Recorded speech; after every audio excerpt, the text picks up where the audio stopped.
All right. I'm Luke Borman. I'm going to be giving a speech on nonverbal communication speeches. 55% of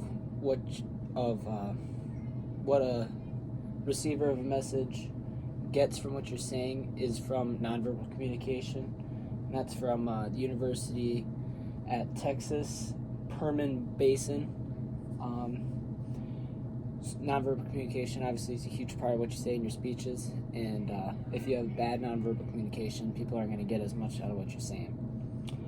So first thing that you can do to help your nonverbal communication is have a good first impression. So when you're walking into a room, walking into wherever you're going to give a speech, walk in, shoulders back, lots of confidence. If you don't have confidence, people aren't going to listen to what you say because they're not going to think that you're qualified.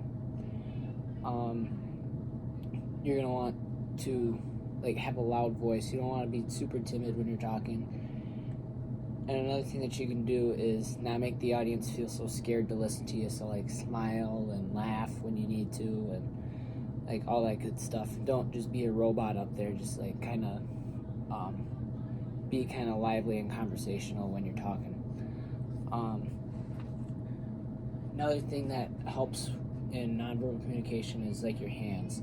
So you try to keep your hands inside of this little box area just to kind of keep things not to a minimum, but don't get so ridiculous with it so it's distracting, right? So kind of stay in this little box area. Try not to do the same thing like this over and over and over and over again, because that gets pretty repetitive. Another thing you can do is platform movement. I don't have much room in here, but one thing you can do is start your speech be here, then move over to this side of the platform, then move over here for another main point, and then when you want to be done, go back to the beginning in the middle. That's from Kent State University. So they kind of did some research on that, and another thing that I had was that kind of going back to the first impressions is that a lot of that stuff happens before you open your mouth. So when you walk up onto that stage, just kind of with confidence and making sure that everyone realizes that it's your time to talk now.